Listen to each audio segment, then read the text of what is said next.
Our government is a government of laws, not a government of men. And what that means is that we govern ourselves based on a constitutional system and based on the rule of law.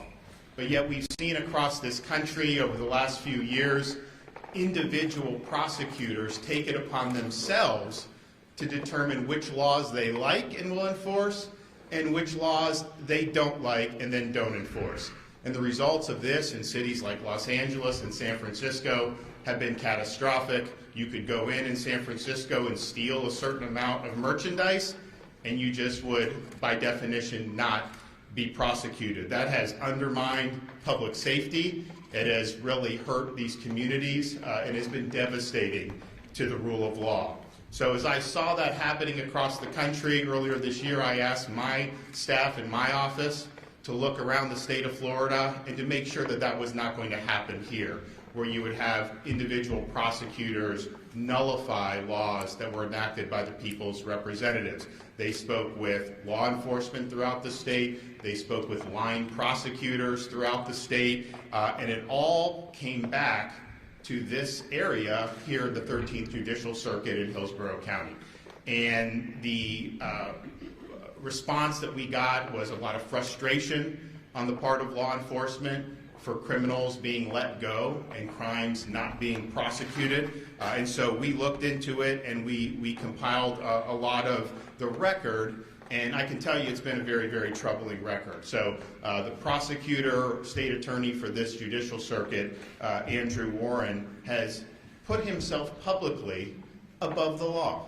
In June of 2021, he signed a letter saying that he would not enforce any prohibitions on sex change operations for minors. And that's a debate that we're having mostly administratively and through medical licensing in Florida, but other states have enacted penalties on the people that would perform those, which are really disfiguring these young kids. And he said it doesn't matter what the legislature does in the state of Florida, he's going to exercise a veto over that. He's also instituted policies of, quote, presumptive non-enforcement. And this involves an array of different things, and you'll probably hear Sheriff Chronister and some of the other law enforcement officers talk about it, but that is not consistent with the role of a prosecutor. Yes, you can exercise discretion in an individual case, but that discretion has to be individualized and case specific. You can't just say you're not going to do certain offenses. And then most recently, after the Dobbs decision was rendered by the U.S. Supreme Court, he signed a letter saying he would not enforce any laws relating to protecting the right to life in the state of Florida. And mind you, we have had prohibition on third trimester abortions for a long time. We've had prohibitions on partial birth abortions for a long time. And then most recently, the legislature enacted and I signed protections for unborn babies at 3.5 months. And when they are aborted, it's typically done through a dismemberment procedure, which is really inhumane.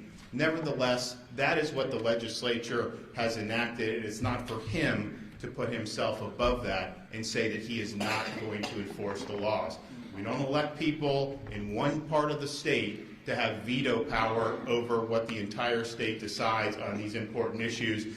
The Constitution of Florida has vested the veto power in the governor, not in individual state attorneys. And so when you flagrantly violate your oath of office, when you make yourself above the law, you have violated your duty, you have neglected your duty, and you are displaying a lack of competence to be able to perform those duties. And so today we are suspending State Attorney Andrew Warren effective immediately.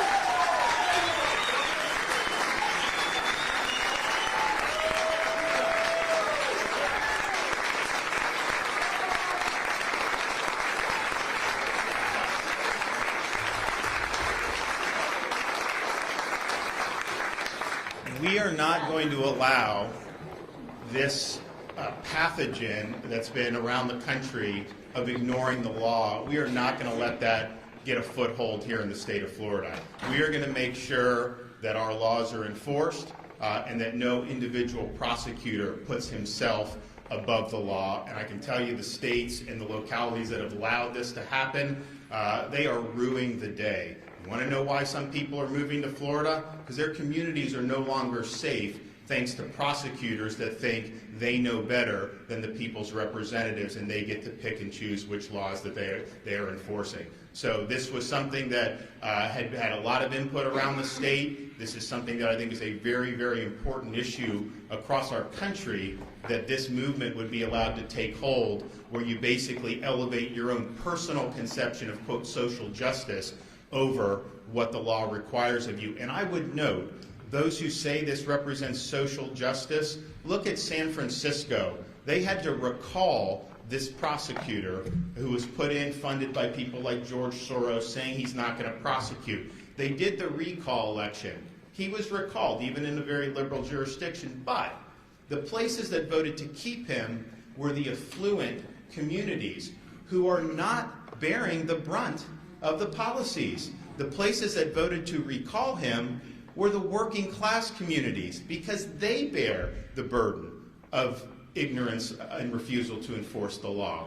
And so what this is all about is really, when you uphold the rule of law, you are protecting the most vulnerable in our society. That's why we have a rule of law.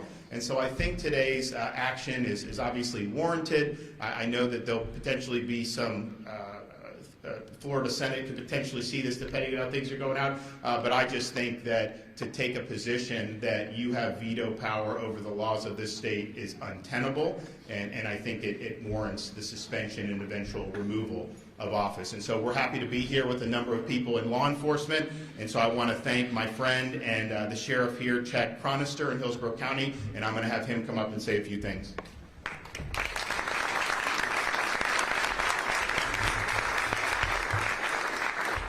Thank you, Governor. We are extremely grateful the state of Florida and all of law enforcement have you.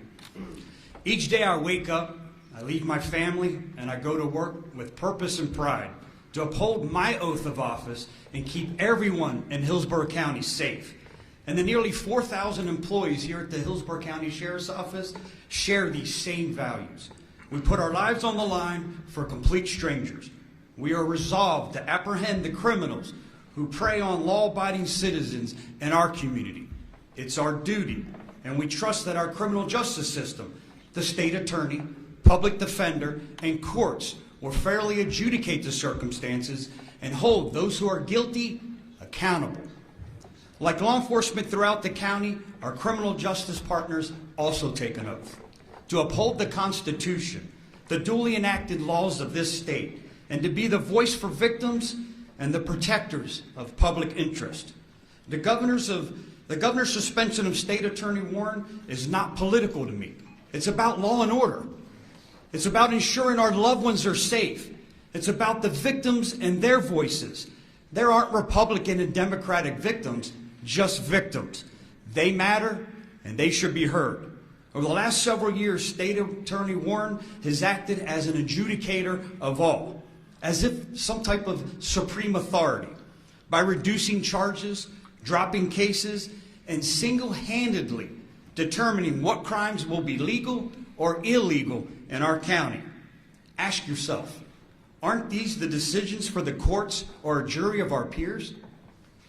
One of the more egregious examples occurred in September and involved a suspect who, after shooting someone, then opened fires on a residence where that victim sought refuge and protection.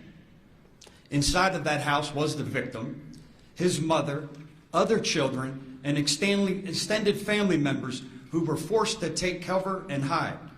To make things even worse, nearby was another mother and her twin infant children in a vehicle. One of the shooters, our suspect, was identified and arrested just a short few days later.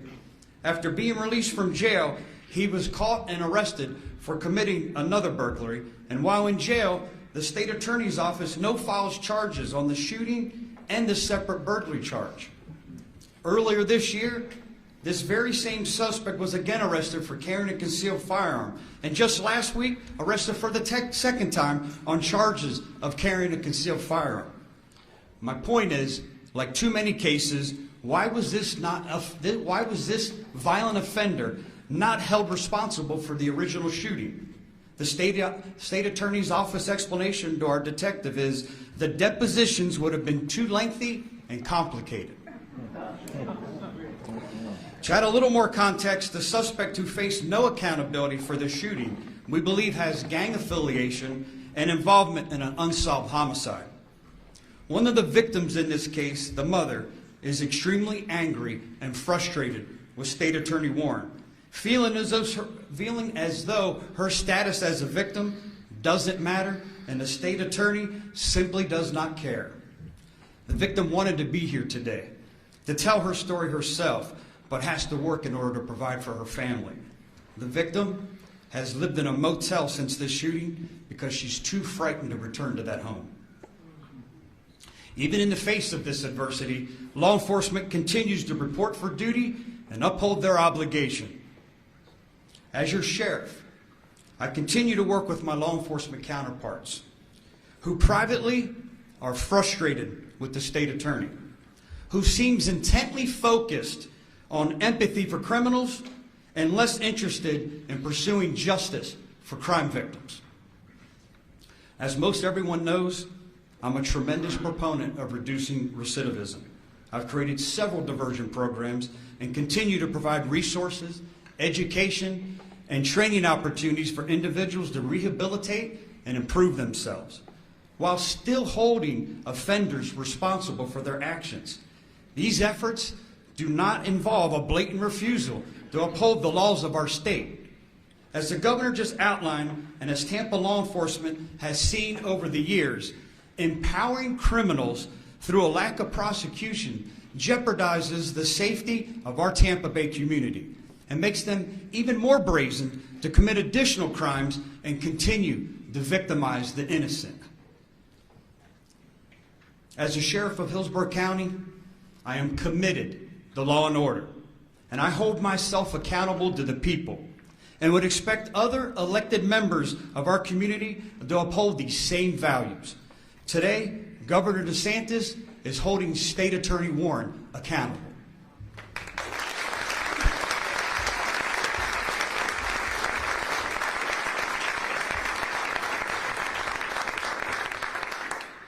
Okay, another one of our great sheriffs that many of you know, Polk County Sheriff Grady Judd.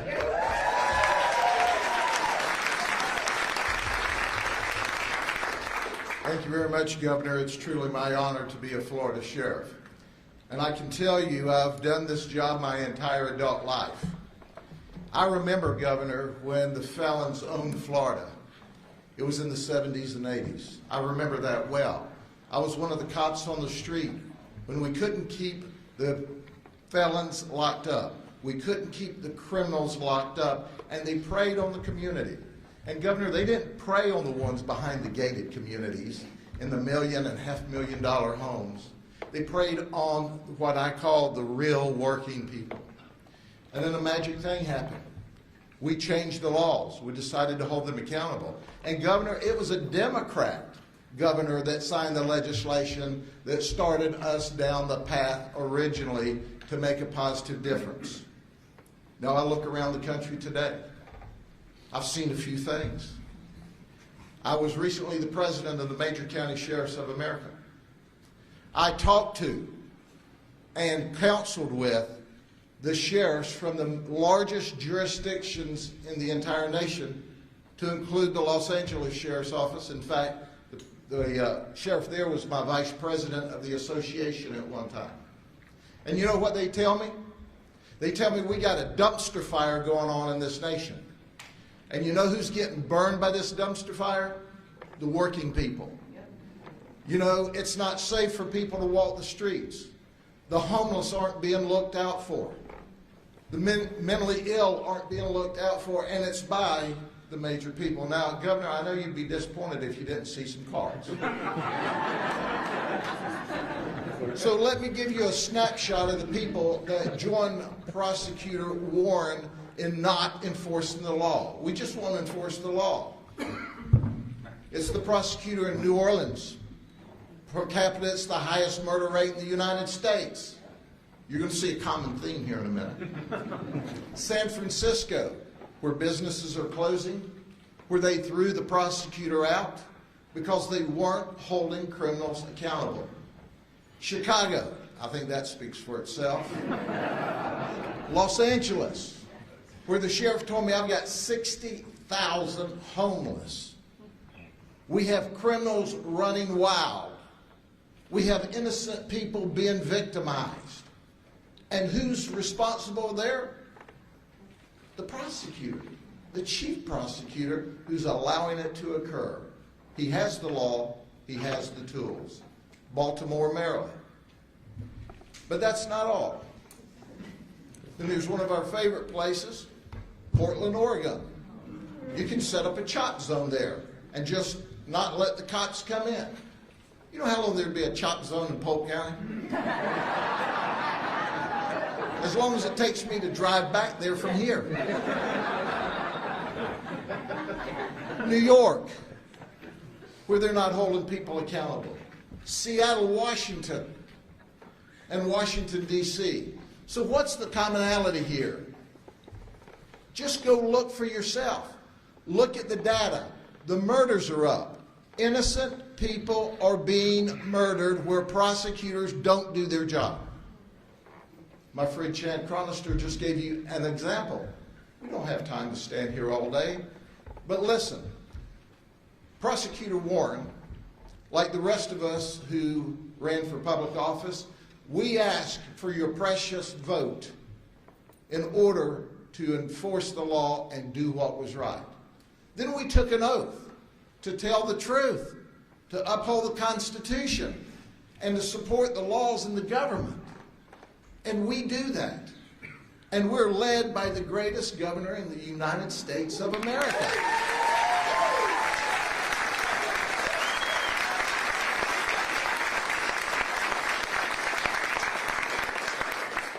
But there are some, and it's the elected prosecutors that signed the papers that said they wouldn't prosecute.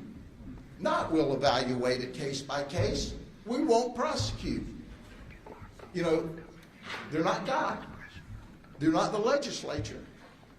So at the end of the day, ladies and gentlemen, this is about protecting the community we serve. This is about keeping people safe. And when you look at the highest murder rates, when you look where the quality of life is lowest, you look at the prosecutor who does not support law enforcement, who does not do what's right. Our governor does what's right. And Governor, I appreciate from the bottom of my heart you setting the example and doing the right thing and keeping the people safe. And the exciting thing is you not only protect the people behind the gated communities, you protect the people who clean the gates on those communities. Thank you. God bless you.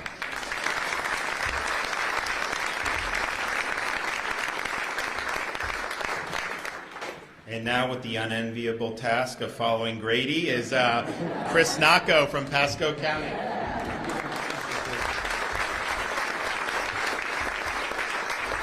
Thank you. I've learned one thing. When I follow my friend Grady Judd, be brief and be on point. Nobody else will hear anything else. So I will say I'm very proud to stand here with our governor, the Attorney General, and with Sheriff Cronister. You know, they know firsthand, you'll hear from Chief Dugan, firsthand what happens here in Hillsborough County. But I can tell you is that it's very difficult for them when they go out, the men and women of the agencies, to protect our community, and then to turn around and find out those cases got no filed. To find out that they have to go back to a victim and say, sorry, this won't be prosecuted. Those are very difficult days for those individuals. It's very difficult for the men and women in uniform. And I can tell you, let me go back to that point. The women and men in uniform. We are family people. We are people in our community. We take these uniforms off every day, and we spend time with our family, but this is our community. This is where we live. And so for those that live in Hillsborough County, to see incidents where they were at a crime scene, but nothing was done to the criminal, and the victim was left alone, and the victim was ignored, that's horrible. And I can tell you, I'm blessed to work and live in a circuit where we have a state attorney. That state attorney works with us, and we uphold the U.S. Constitution, we uphold the Florida Constitution, and we uphold the statutes in the state of Florida. We treat everybody with respect. We treat everybody equally. We ensure that victims' voices are heard. At the same time, If the criminals commit a crime, there will be consequences for their actions. There's a simple process. And as the sheriff said, we are voted and we are elected to uphold the Constitution of the state of Florida. We don't have a choice to say, no, we're not policymakers. We're not in Tallahassee creating laws, we're enforcing laws. That's our role and our responsibility to the citizens that we serve. And I will tell you, Mr. Governor, and I'll echo those words. We live in a state with probably the greatest governor. This is the greatest governor in our country. And I say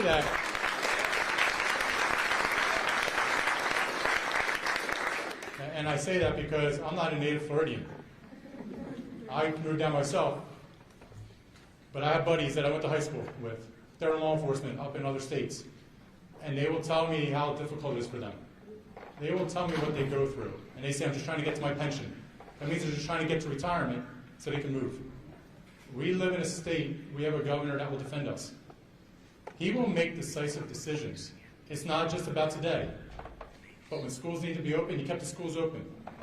When you need to keep Florida moving, businesses growing, businesses were growing. That is a direct impact on the public safety, because when people have opportunities to grow and jobs are created, that means people want to move to Florida. And that is the best statistic we can say about our state. People are moving here every day. They are moving here because of the decisions our governor is making. Governor DeSantis is leading our state. He is making those decisions that are tough, but they're decisive, and they're making Florida better every day. Thank you, Governor, for doing that.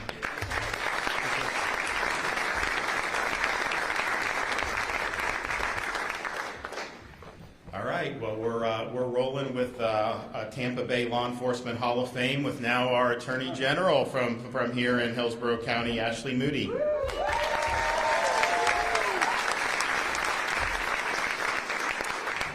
You know, I know the governor appreciates everyone being here today, and I know the folks behind me that wake up every day and put on a gun and a badge and a bulletproof vest appreciate this strong leadership.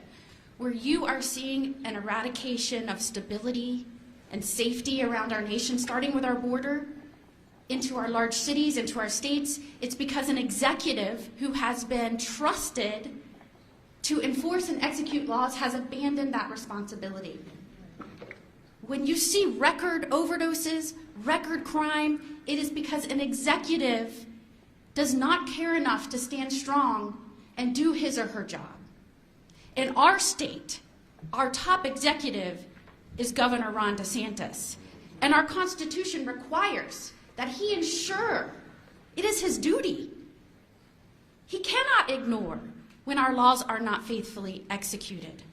And so the fact that we have an executive that is willing to dig in and talk to the line officers and understand where executives, prosecutors aren't meeting the expectations and demands and responsibilities of their role, he has no other choice to step in and ensure the safety of the state and these communities. When Andrew Warren first took office, he proudly joined with prosecutors from New York, Washington, LA, and said, I will not enforce and be tough on crime. Proudly, I will not be tough on crime. And thereafter, we saw repeatedly his refusal, his outright statements. I will not enforce this law. I will not enforce that law. I will not do this. Let me tell you who makes the laws and decides what's criminal. It's you. It's the people of this state, through their elected representatives. They decide what the laws should be for the protection of their communities and their families. An executive cannot come in and eradicate that, do away with that, ignore that, because that's what creates instability. That's what creates crime across this nation and within Florida. And when you see prosecutors out there that blame the victims or blame businesses for not having better security and not themselves for not putting criminals behind bars, when a prosecutor puts crime above law and order, you're gonna have a problem. Law enforcement knows that. They deal with it every day. And that is why when folks around this nation started talking about reducing police forces, defunding police, our governor stood up and said, oh no, how do we increase funding? How do we give our police raises? How do we prove more to the state of Florida. And under his leadership, we launched a Be a Florida Hero program. I am proud to tell you, we have record number of officers moving to Florida from other states because their governors don't uphold the law and don't back the blue. We're going to see a lot more Florida heroes in the months to come. And we are very, very grateful for the strong, attentive, detail-oriented leadership of this governor and the fact that he takes seriously his responsibility to faithfully ensure that our laws are executed and our people are safe. Thanks, Governor.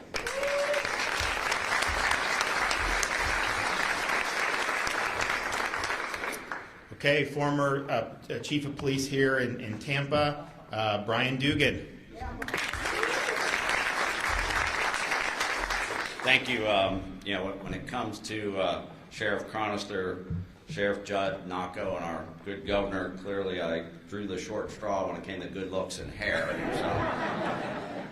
But thank you for having me here. Governor, it's a bittersweet day, quite frankly. We should not be here. We should have had someone who did their job. The governor should not have had to come to Hillsborough County and clean up our mess. And that's really what it comes down to. And I appreciate the fact and admire the fact that you have the intestinal fortitude to stand here and do this. And this is a governor who's not afraid to stand alone in the storm. And I will always stand by you.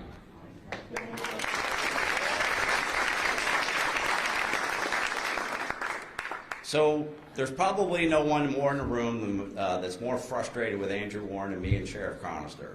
And he spoke. And I will try to make this brief. But let me tell you something. Andrew Warren is a fraud. Yeah, did you get that? Look, I've never been good at sugarcoating anything. That's probably why it took me 28 years to become chief of police.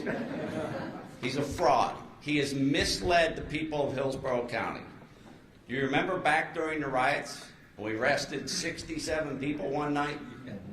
And then a few weeks later, he has a press conference. And what does he say in his press conference? He says that there were no acts of violence, no property damage. He must not have read the police report. There were pictures of a police car with broken windshields. As the cops tried to get out of the cars, protesters pushed their doors shut on them and wouldn't allow them out of the cars.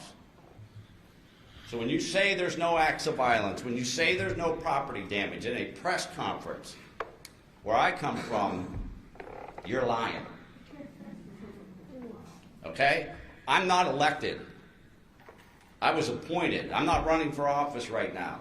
I'm here because I believe in keeping this community safe. I have 2 children and a wife that are residents of Hillsborough County in the city of Tampa. And it's about accountability and us being able to go out for dinner at night and not feel like we're going to get jacked by somebody. Those 67 people that got arrested, Andrew Warren said in his press conference that he would work with local law enforcement to expunge those arrests. He does not have the ability to do an administrative expungement on those arrests. You know how many articles have been written about how he expunged those arrests? How would you like to be one of those 67 people that got arrested and you think that arrest has been expunged? Ask Andrew Warren how many of those expungements he did. And the answer will be 0. Not a single arrest has been expunged. He has misled our community, and it's time that our governor stepped in. And like I said, this is a terrible day that our governor had to come and clean up our mess. Thank you.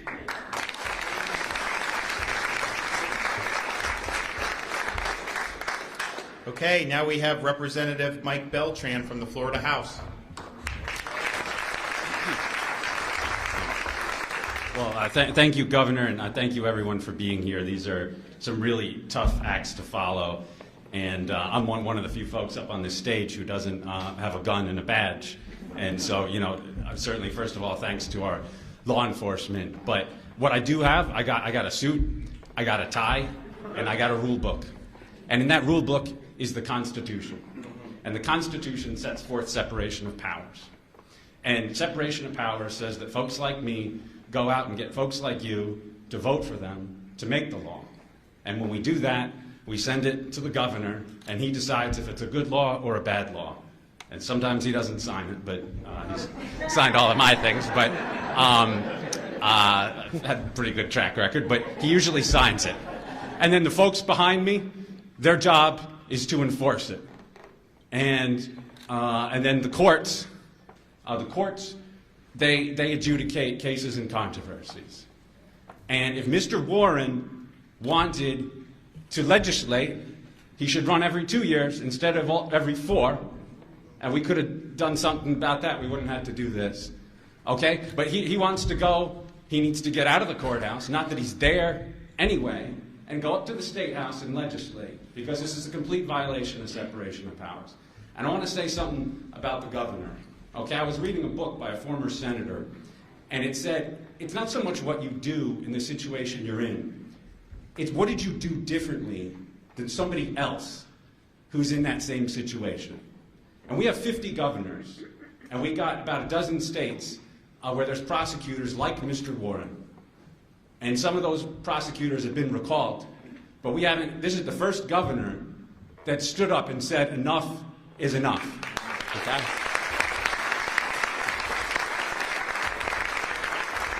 And our Attorney General has been a partner in the executive branch, and so is Sheriff Chronister and Sheriff Judd and Sheriff Nocco and the rest of my good friends behind me. But I want to talk about constitutional separation of powers. Let's look at the Constitution. Article 4 of the state Constitution, under which the governor has his powers. Second sentence, Section 1A. Second thing that it says about the governor. Take care that the laws be faithfully executed. Going down to Section 7A, first sentence. The governor may suspend from office any state officer not subject to impeachment, any county officer for malfeasance, misfeasance, neglect of duty, drunkenness, incompetence, permanent inability to perform official duties, or commission of a felony, and may fill the office by appointment for the period of suspension. I'm not going to say which boxes Mr. Warren checks, because it might be a couple. And I'm not sure the speech and debate clause protects what I say here, but everyone knows it's true. But not only is the governor allowed to do this, as the Attorney General said, he's required. He's required to do this. And those other governors are required to do it. I don't know why they don't do it. Mr. Warren has abdicated his role. Okay? Now I want to talk about a case. Someone talked about gated communities, and I'm just going to own it. That's my district. We're a suburban paradise. Just 20 miles from here. It's a beautiful community, and we follow the law, and we expect other people to follow the law. And somebody came into my community, and we talked about protecting the unborn. We talked about protecting kids who may be confused. But what about just regular kids who are out at Park Square in the middle of the summer on their summer vacation? And this man abducted 2 girls from a park area outside of a restaurant. And he took these girls down several blocks, and he was passing a church, and there were folks setting up for a church event, and he says to these folks, he said, "These are my daughters." When I walk with my sons down the street, I don't go, "These are my sons." That should be obvious. So they knew that something was up. And there's a gentleman here, his name's Derek Zitko, a constituent of mine, and him and some of his fellow parishioners were able to call the police, separate the girls from this man, get the man out of the church, get the girls inside the church, and then when the man realized the police were coming, the sheriffs were coming, he ran back to the bar where I guess he got drunk, and Mr. Zitko followed him such that the police were able to track him and the man did not escape. And Mr. Zitko risked his life and took his time and energy, and the sheriff was able to do his job and arrest this man. What do you think the state attorney did? What do you think the state attorney did? Do you think he requested remand? Did he request detention? No, he did not. When I called him, I said, Mr. Warren, I texted him. I called, he didn't take my call. He doesn't take my calls. I texted him so that there's a record. I texted him, and he said he had someone else call. He wasn't a man enough to call me back. He had someone else call me back. He's the conservative handler at the office. Very nice guy. And he says I can't give you the file. It's a pending investigation. So I said to my aunt, I said, go down to the courthouse, pull the tape. It's a public record. They have to give it to you whether they like it or not. Pull the tape. 50 seconds. 50 seconds. No request for bond. No request for detention. $100,000 bond. The man easily meets the bond and escapes. Or gets out. Released, not escape. I'm so mad I'm having trouble with it. I usually don't have trouble with this type of thing. And then I called. I said, I want you to make the motion. I want you to file all the charges. And they don't do that. And then we were able to come up with a solution. I'm not going to say what it was. I don't know where the guy is. It was a temporary solution. I heard he was in Colorado or someplace. I don't know where he is. And my question is, he should be in the jail. We should know where he is. And if not him, who belongs at the jail? And if not now, when are they planning to put him there? And if Andrew Warren was he going to wait for another child?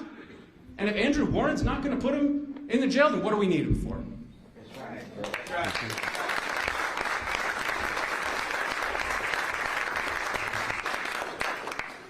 So I want to thank everybody for coming in and providing some insight. Obviously, when you do a suspension, that's part of it, but then you also have to name a replacement. And so I'm happy to be able to do that today. And she's here with us, and it's Judge Susan Lopez, who currently serves as a county judge here in Hillsborough County and has extensive experience as a prosecutor. And she has deep ties to this community.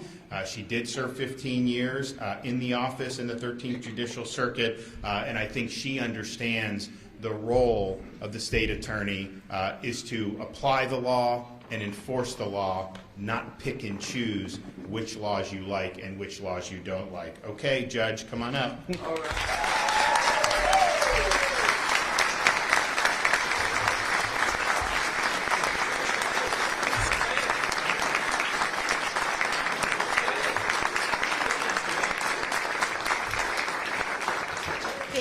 Thank you. Good morning, and thank you for being here today. I want to first thank Governor DeSantis for placing his trust in me to execute the duties of State Attorney of the 13th Judicial Circuit. I was caught off guard a couple of days ago when I got the call from the governor. I was sitting very happily as a judge, which has been a life-changing and fulfilling form of service. But when the governor calls you to a different service, you answer. So here I am. I hold the utmost respect for our state laws, and I understand the important role that the state attorney plays in ensuring the safety of our community. It is my promise to the people of Hillsborough County that I will faithfully execute the duties of this office and to ensure that we are fulfilling its purpose to prosecute crimes and protect the people of Hillsborough County. I will follow the rule of law. And to the hardworking people of the Office of the State Attorney of Hillsborough County, I look forward to rejoining you in our shared mission to protect the people of Hillsborough County. Thank you very much.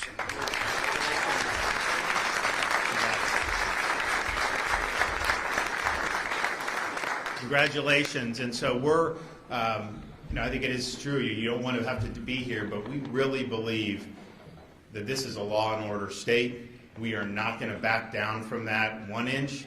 We are not going to allow locally elected people to veto what our state has decreed through our legislative process. And so this is important. We've seen how this has impacted communities all across the country in a very negative way.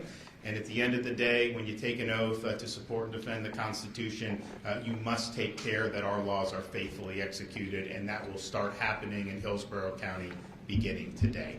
Okay. Are you going to ask on topic today? Okay.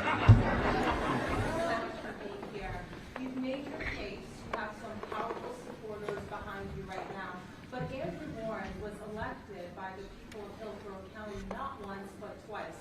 So what do you say to people in the community who say that you're taking it for a vote? Well, the conduct that he has done has fell below the standard that's required of the Florida Constitution. When you're saying you're not going to enforce certain laws you don't like, that's a neglect of duty. That, quite frankly, is incompetence as defined in Florida law. And Florida courts have been very clear that saying you're just not going to enforce the law is by definition a dereliction of duty. And so what we're doing is just, as they said, I mean, in some respects, I'm here, I have to do this. I mean, that's my job to ensure that the laws are faithfully executed. And so we have that process in place for a reason, because I think the people that framed our most recent Constitution understood that you would need to have some accountability. And yes, I understand you have these processes, but quite frankly, we can go back and look at some of these elections and all the money that's coming in from people that do not live in Florida and are really trying to push an agenda on the people of Florida. And I don't think the people of Hillsborough County want to have an agenda that is basically woke, where you're deciding that your view of social justice means certain laws shouldn't be enforced. I don't think there's very many people that believe that is consistent with the rule of law. Yes, sir. Governor, yesterday we reported that there was an unattended ballot box in Broward County at the Broward Well, before I do that, is there anyone else on this topic? Governor, Yes. during your deliberations on this decision that you made, did at any time you have a discussion with Andrew Warren or ask him to explain himself? No, because I was looking at the actual facts that were provided to me. We were able to, my office consulted with a lot of people. This was a statewide review to make sure that we were not going down the road of San Francisco, Los Angeles. And like 95% of it was all right here in Hillsborough. Everything anyone said was right here. I didn't hear the same in Duval or Miami-Dade or any of that. It was all right here. And then to see these blanket statements like saying that you're not going to enforce a prohibition on giving minor a sex change operation.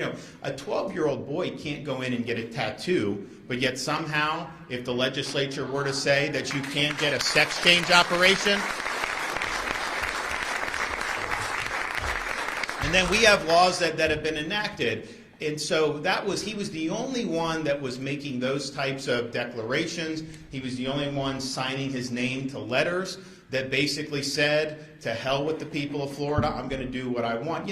We take care that the laws are faithfully executed. Not every law on the books in Florida do I agree with. I mean, it is what it is. And yes, there's sometimes the legislature will put laws on my desk that I veto, and then it doesn't become law. They have the ability to override. They haven't done that yet. But that's just the way the system works. And for example, if it ever got to the point where I vetoed a piece of legislation and the legislature overrode it, I don't think that'll happen, but if it did, then I would be duty-bound to enforce that law. I can't just say, you know what, and throw a hissy fit and say, oh, I don't think it's good and I'm not going to enforce. That's not the way the law works. And so and if you look around the country, the root of a lot of the problems is that this idea has taken hold that you can be a law unto yourself as a prosecutor.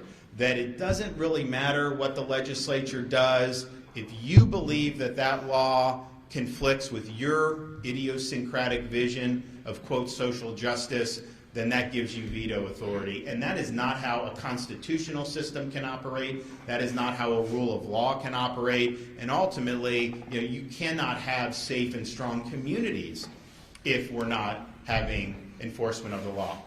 There's been criticism of Andrew Warren for a while from law enforcement officials, but what was it that led you to ultimately make this decision? Was it his signing that letter regarding not prosecuting abortion cases last month? Well, so as I said, as these problems around the country were coming to a head, I asked my office earlier this year to do a survey of what's going on in Florida to see, because there's not every prosecutor is going to write on a sheet of paper, I'm not prosecuting, I'm going to ignore. I mean, that's a very egregious thing to do. But you will have sometimes policies which are de facto nullifications of the law. So they will say, well, you may be able to prosecute, but in circumstances that would never happen. So it required them to go and do a lot of different things. But yes, when you have the 2021 letter saying no matter what a state declares about protecting child welfare with respect, I mean, they use these euphemisms, but what it is they're literally chopping off the private parts of young kids. And that's wrong. And we're doing stuff administratively and with medical licenses, but But you know, the legislature in Florida may want to come in and do something more significant on that. Okay, well, you're going to presumptively say you can't do it. Some of the policies that have been in place, and then after Dobbs comes down, where the Supreme Court said this is returned to the states, to say that the laws that we have, you're just not going to enforce any of them, and he drew no distinction. I mean, we've always had prohibition on third trimester abortion. We've always had prohibition, or at least for a while, on partial birth, and now the 3.5 months. It's, okay, that was a legislative debate. There were some people that had different views on it. The legislature passed it, I signed it, so that's what you have to do. So those are really, I think, egregious. And again, it's beyond just exercising discretion, whereas discretion would be I may get an individual case and make a determination, you know, that we're not going to go with prosecution because you have limited resources, what have you.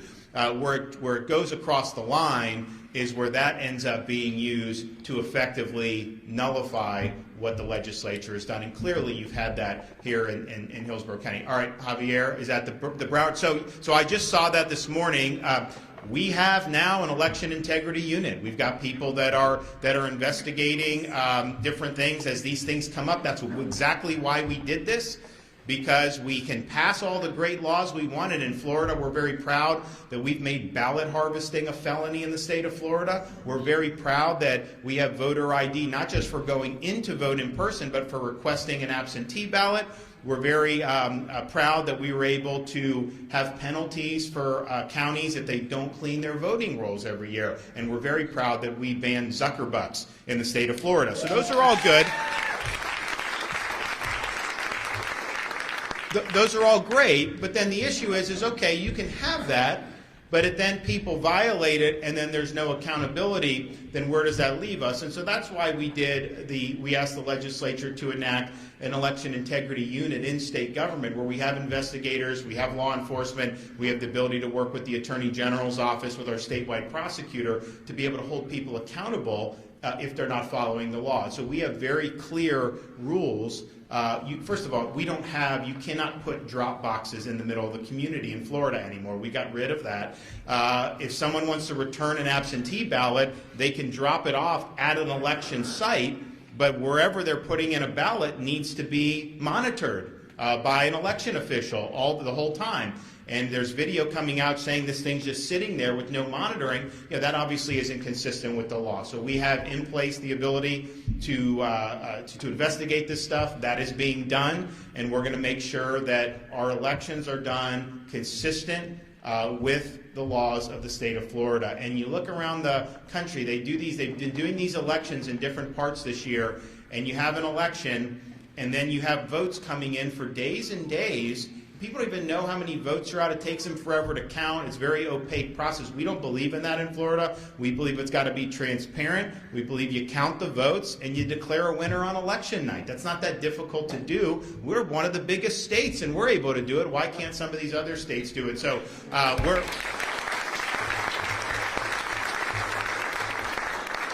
we're going to be, this is a very high priority to make sure that what we're doing, or what all the different 67 counties are doing, is following the law in the state of Florida. And honestly, it's not much different than the principle that brings us here today. I mean, yes, you can get elected to countywide office, but when you take office, you swear to uphold the laws and Constitution of the state of Florida. And so if you're not doing that, well, then that's something we need to have accountability and recourse for. So, okay, well, thanks, everybody. We appreciate seeing you.